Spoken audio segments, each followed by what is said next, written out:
Hey guys, how you doing? It's South the Nation here. So, this isn't a painting tutorial because I do a lot of things wrong and then I correct myself. So I'm not going to say it's a painting tutorial, but we're going to paint a Forgeworld Basilisk, otherwise known as Warhammer Forge.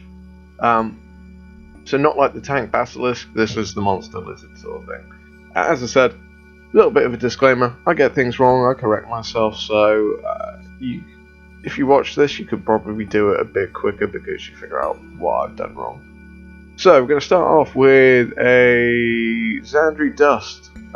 Just to sort of let you know, I've pre-shaded this, so I've undercoated it black and then pre-shaded it with a top-down grey spray. So I'm now spraying on Xandri Dust just onto the underside.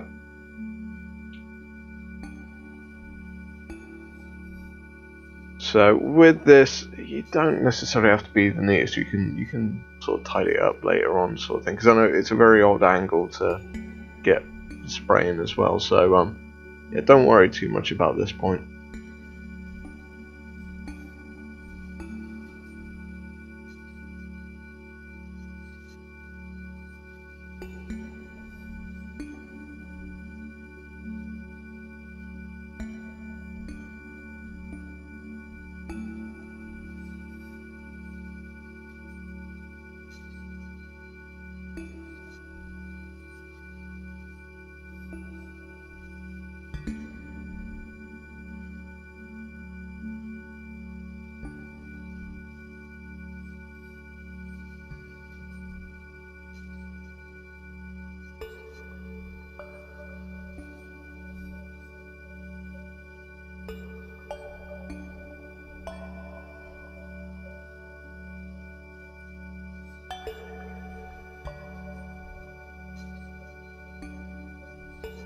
Okay, next up we're going to use Scale 75 Sahara Yellow. I'm so glad I put those pictures of the paint pots, otherwise I would never remember the names of these. Likewise, we're going to spray underneath. We're just going to enrich that Xandri Dust a bit, just to get a more vibrant underbelly.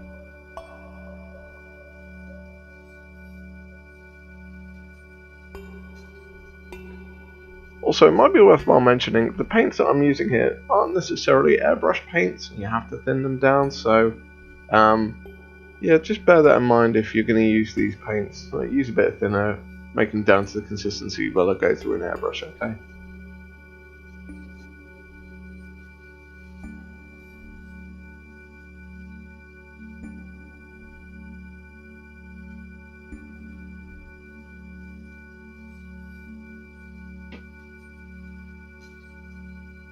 Okay, now we're going to come in with Bleach Bone.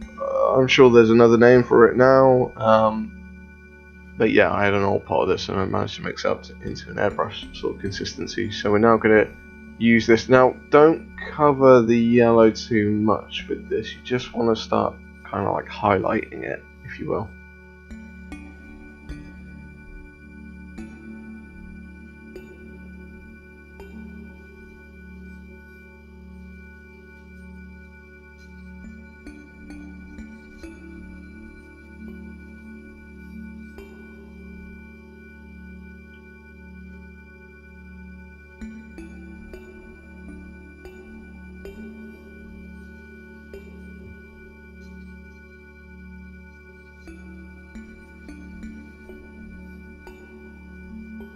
Okay, now this is my first mistake.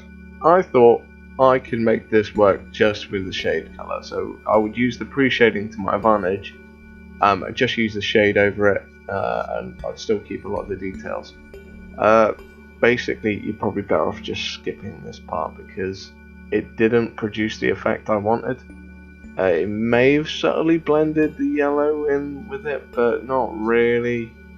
As you can see, it's not doing a great deal. I used quite a lot of it on this, so yeah.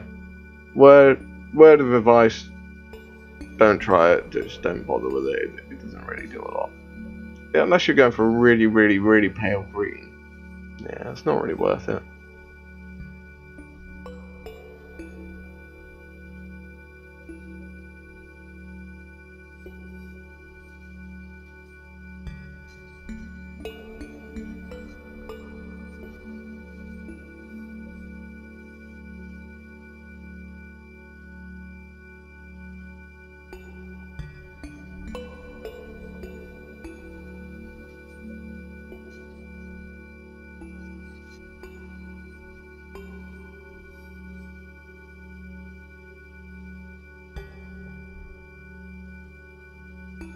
Okay, so I realised they were in my way, and we went to Vallejo model there, cam olive green. So this is a lot darker, as you can see here straight away. Start putting a bit of vibrancy on it now. So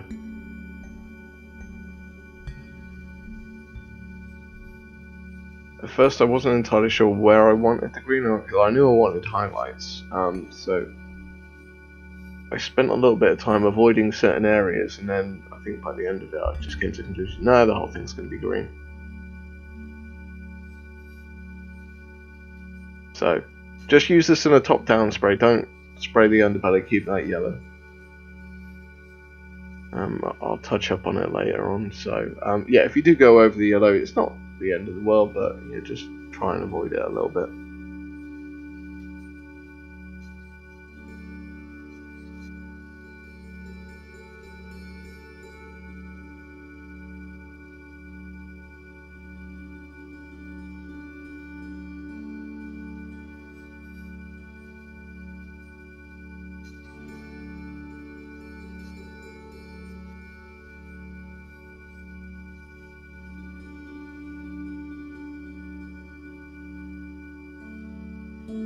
Okay, so now we're going to go on to Vallejo model pale green.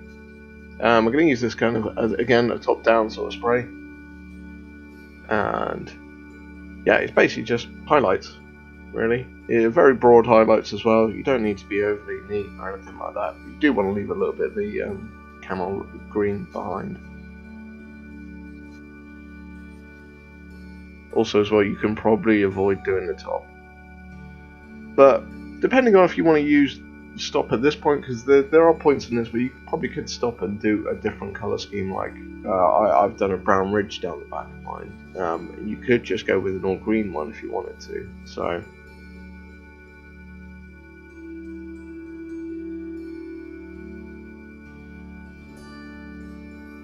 okay, now we're going model blue RLM65. I'm not entirely sure what the RLM65 stands for, but hey, this is more of a dusting sort of thing, so we want to just go for slight highlights with this one. I was aiming more for the ridge because I thought the ridge would be quite good being a lighter colour. Yeah, again, one of those things. I've made mistakes, but you guys can learn from this, and just skip steps where I've screwed up, and then you can do this a lot more efficiently.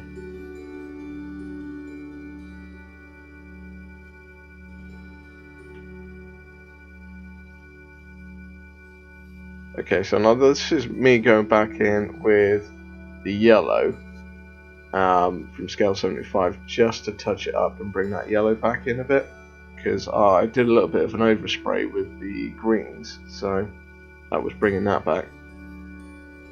Okay, now we're going to use Seraphim Sepia, and this is basically going to be a wash over the whole model. Or did I choose the scale parts? I might have just chosen the scale parts.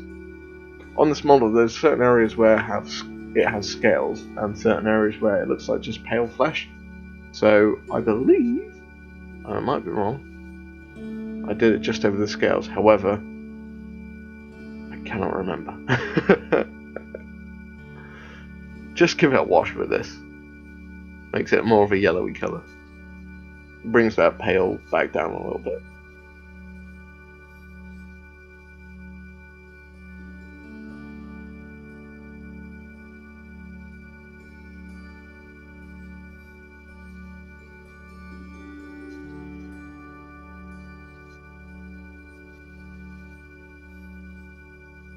Okay, now we're going to come in with Hello Gamer Dark Flesh Tone.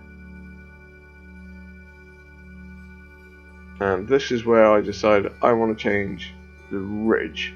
But first off, I was doing all the spikes. I thought, oh, all the spikes could be brown. Then I realised I didn't like it, so I ended up painting the ridge all this brown colour.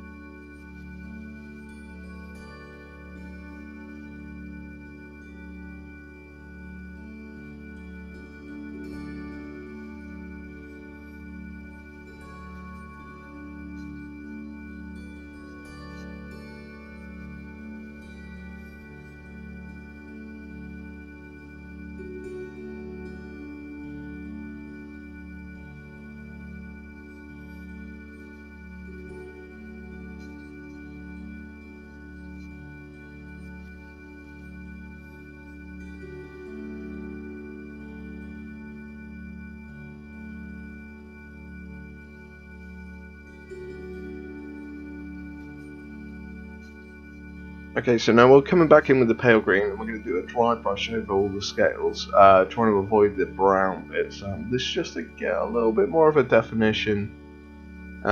What I found out, first off, when I was doing it, because it's an airbrush paint, it doesn't dry brush on overly well.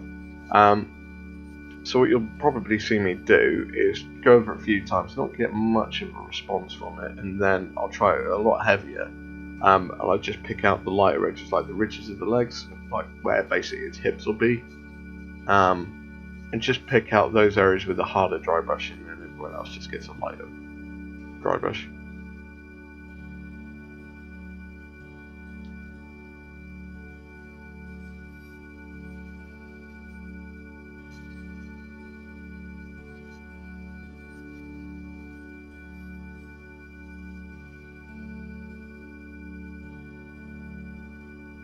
I also do the face as well, just to pick out some of those details. Okay, so now we're going to wash the brown bit with scale 75 Inktense wood. Now this ink is super rich, and you have to dilute it a fair bit to make it not be overbearing, because the scale 75 inks are just phenomenal, but they are massively strong, so you have to control them a little bit. And I'm just doing this on the areas where the scales. I've done this like on the legs, and the elbows, and the bridge, just to kind of break up the model a little bit.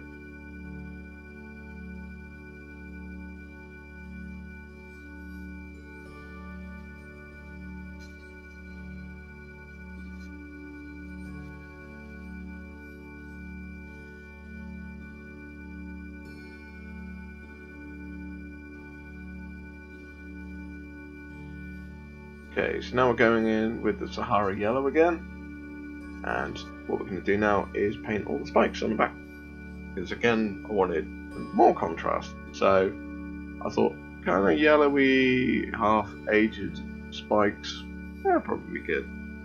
Don't want them like bleached bone white, I wanted them with that hint of kind of semi-rot, kind of like bad tooth care sort of look to it as well. And then next we're going to highlight up with the bleach bone. This is just kind of doing stripes over the majority of the yellow again on the spikes, just to give it that kind of bone-ish kind of look, but kind of, as I said, badly cared tooth or teeth care to get it so it looks like he hasn't brushed his spikes in a while, if that's even a thing.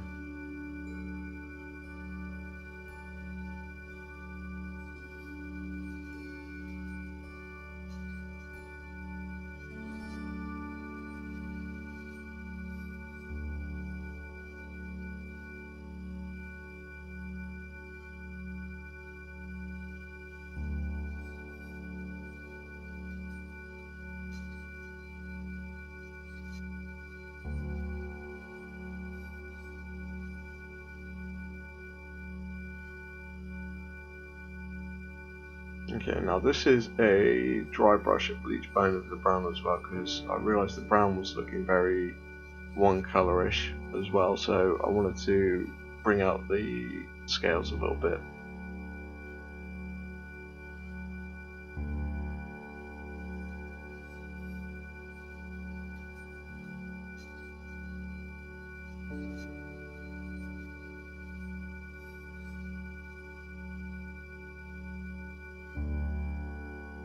Okay, now we're going to just use straight up white, and this is going to be another highlight on the spikes, but just at the very tip.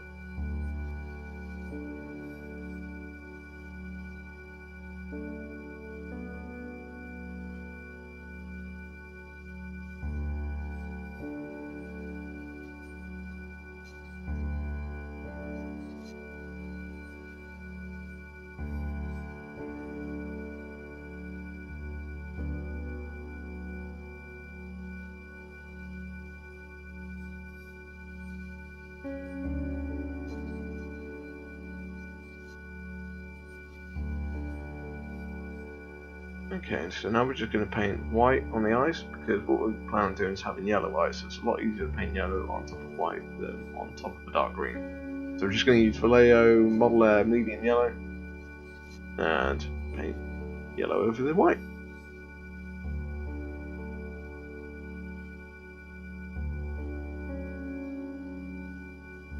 Then we're going to come in with Fire Dragon Bright.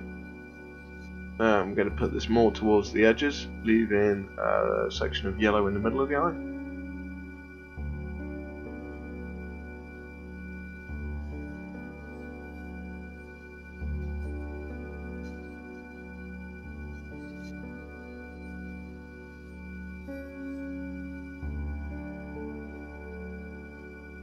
And then we're going to come in with Troll Slayer Orange, and this is just going to very corners of the eyes to give it a kind of contrasting colours.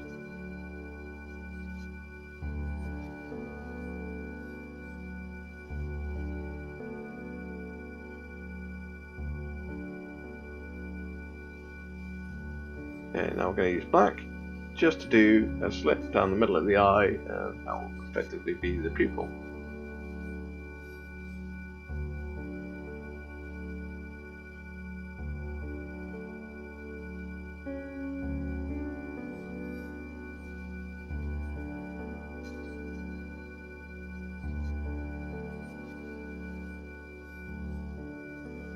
Okay, so now I wasn't overly happy with the colour of it, so I'm coming in with Moot Green here, and I'm just going to highlight the ridges of the face, also the hands and the arms, just to add a little bit of vibrancy, because Moot Green is a very vibrant green, and I wanted to bring that out a little bit more, get a little bit of definition in there, just kind of focus, bring more focus towards the head of the basilisk. Also on the limbs and stuff like that, rather than looking pale, it looks like they've actually got some, I'm guessing, blood or whatever this thing has as a liquid inside its body.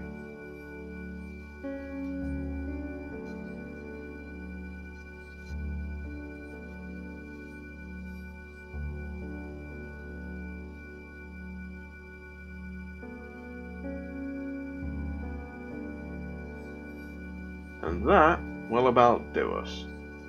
So here it is, painted basilisk. I painted the base my own way because it's split my own skin, so there's no point in me going over that. But yeah, awesome model to paint, really, really fun, loved it a lot. You can get the model from Forgeworld. If you want to check out other painting tutorials, they'll be on the channel, just have a look. And if you want to stay up to date with what I'm working on, check out the Facebook page and you'll see clips of what, well, not clips, but pics of what I've been up to and what might be coming next. So, thanks very much for watching, guys. Take it steady, and I'll catch you all next time.